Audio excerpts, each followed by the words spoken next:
if not for the power of enquiry and hindsight, we would have never known that what we own ends up owning us.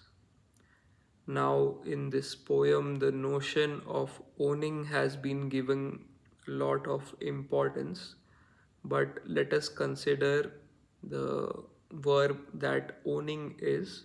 It has larger implications than what we see at surface level, which means that it also covers the larger spectrum of whatever we practice or whatever we are trying to inculcate in our lives. In a way, whatever we are trying to have more often in our life is something that we are trying to own, or whatever we are trying to practice, because the act of owning still is something which is quite visible, it is quite gross. So you tend to make it into a verb, or objectifying it is quite easier. But the subtle aspects of owning, where does the act of owning begin from? Maybe it begins from a thought, then it translates into action, then the gross most implication or manifestation of it is the act of owning. Now, having brought the attention towards owning in this poem through a very damning statement that goes on to say that what you own ends up owning you. It's quite a damning declaration, to be honest. So, what this is trying to say is that our regular state of actions in which we end up doing things, they are not very rational, and they are starting from a point of superficiality. Our thoughts, basically, we had established this in our first video itself, which was even before the vlogs, that thoughts are things. Like, it begins from that, how subtly things transfer from the realm of thoughts for them to become actions, for them to further intensify through the process of thoughts becoming more gross into actions, and then manifesting in the form of maybe what you are leading your life as in your current scenario. Yeah.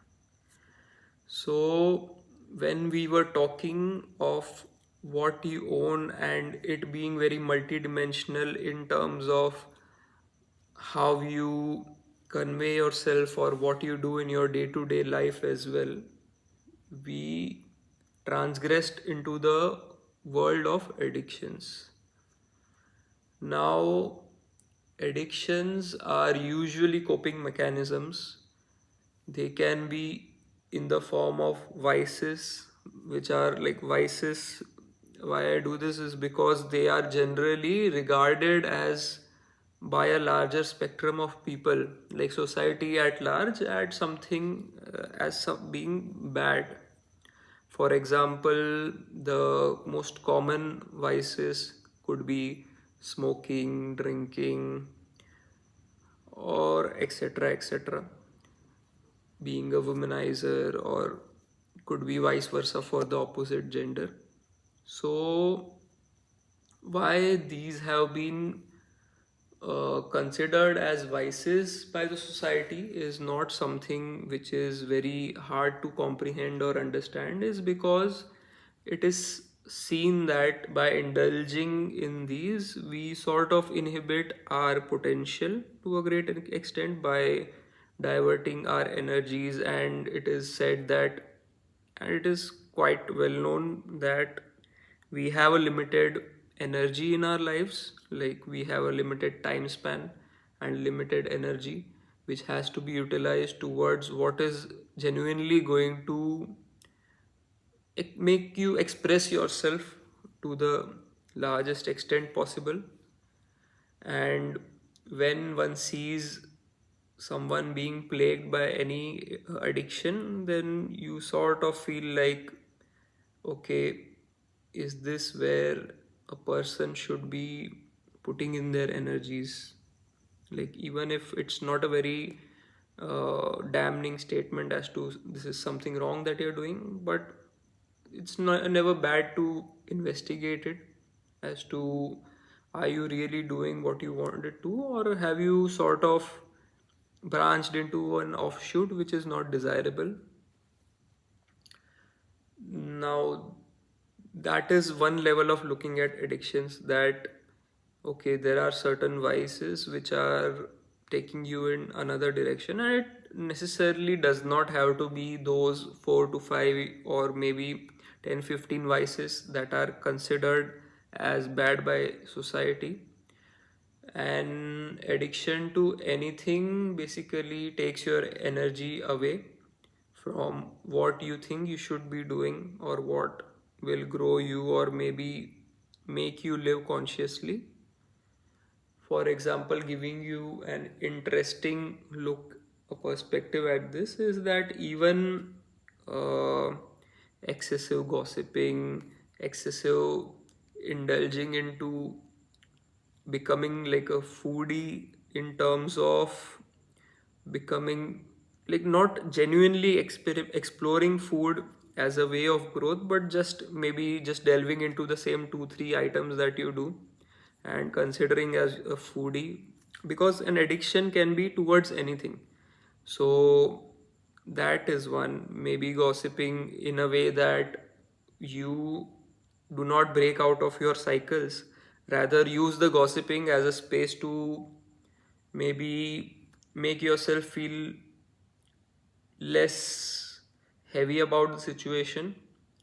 Initially, it could be fine if you do feel too heavy about a certain situation and you want to get out of it. But over time, if you see that the gossiping is becoming a coping mechanism which is not letting you break out of the cycle that you are stuck in, or basically, this is towards the gossiping, which is you could be gossiping about if someone is noticed to be talking excessively about their situation and not doing anything about it, rather just using the his faculties to maybe make himself at peace with it. And over a time period, seeing that his or her situation is rather just deteriorating because of not taking any action and just indulging in a scenario like that. Similarly, there are many things, like many of them have already been called out. Like, for example, it could be gaming, it could be any of your habit. It could become any habit. If not done consciously, it becomes a burden, an addiction. And that is the only difference between a habit, which is something unconscious, and it turning into an addiction. So there is really no distinction between that. It's a very thin line. Someone who is looking to go towards growth, who is going towards living consciously, or even what I like to call as a person who wants to live a slow life. Slow life is the most expensive thing you can do in terms of losing out on the things that you call as enriching you, but they actually are draining you. That's how you go towards leading a slow life. And it's not a very easy proposal, easy scenario for anyone. Now, having talked about addictions, what I see is many friends or people who sort of like to have my advice, them telling me that I am addicted towards certain thing. maybe be it smoking or could be alcohol as well. And I'm not able to get out of that cycle. Most people do know that it is harming their health, and yet they are stuck over there. And what they say is, I can sort of feel that, like, where they are coming from. And what I usually tell them is that there needs to be a love towards something in your life.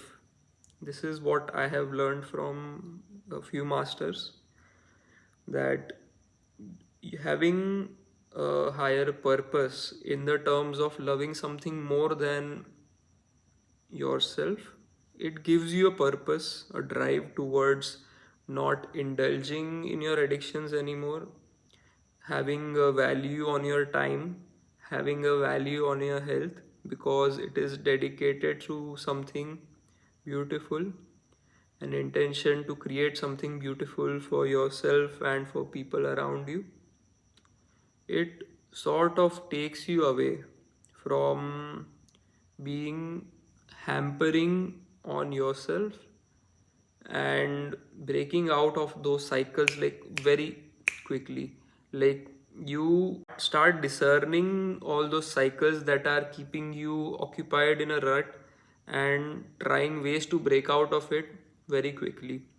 Like, you start valuing your time, you start looking at things for what they are, because you want to break out of it. You want to reach a elevated level of yourself each day.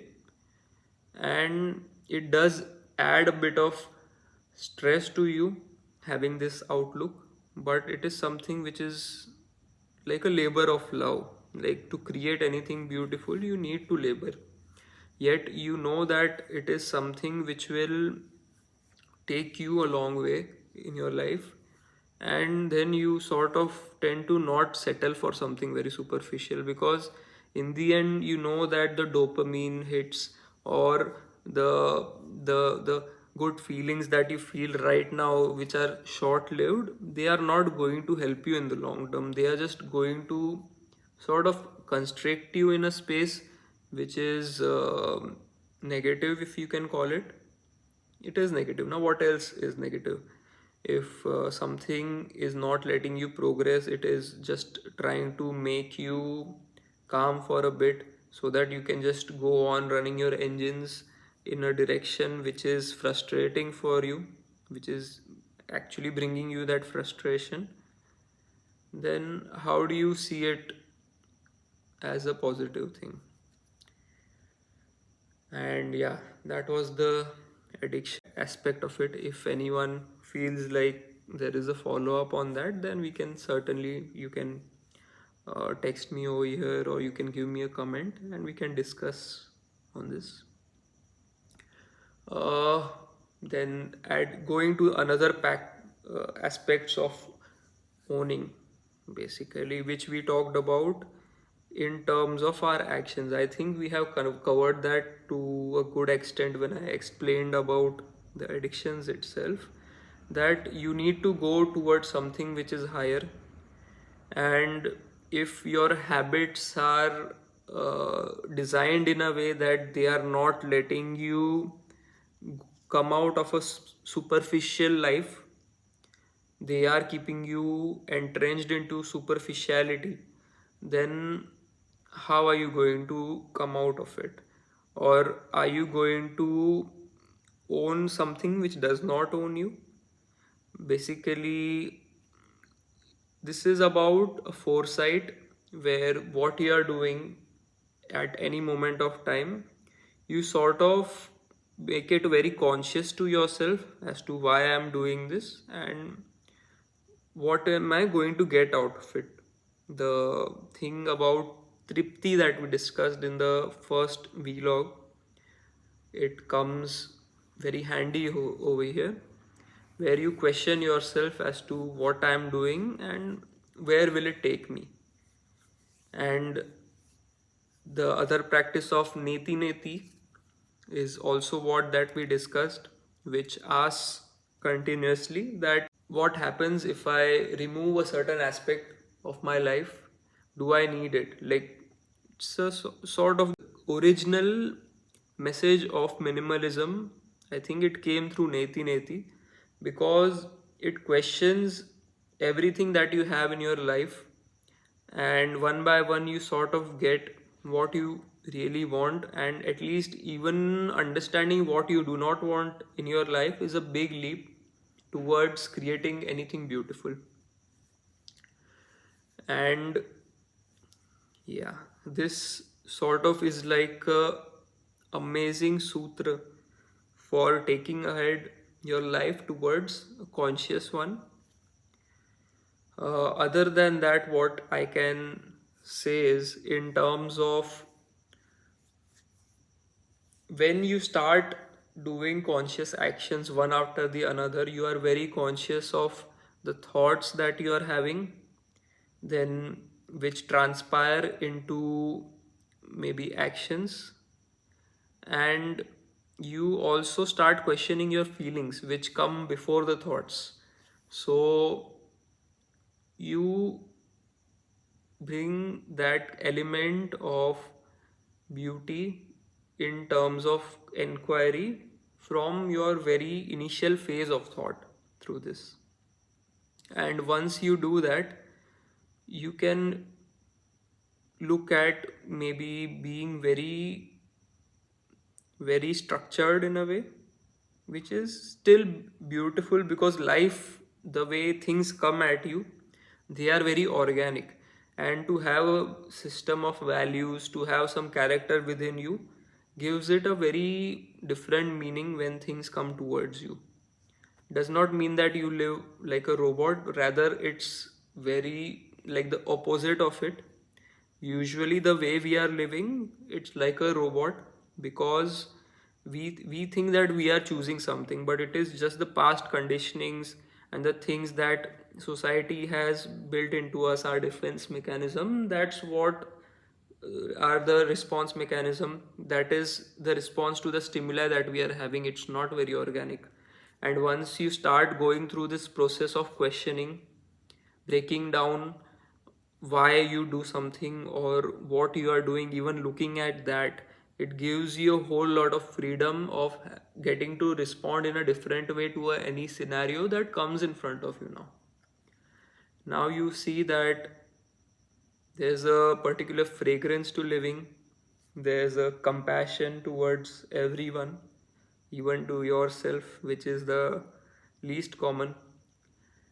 Usually we think that we are very selfless beings, but that is not the case at all. We are extremely selfish, and only a person who has started to become conscious about their life processes starts seeing this, and the harsh reality of it hits you, and then it triggers a sort of a compassion within you, and it's very tough to explain it.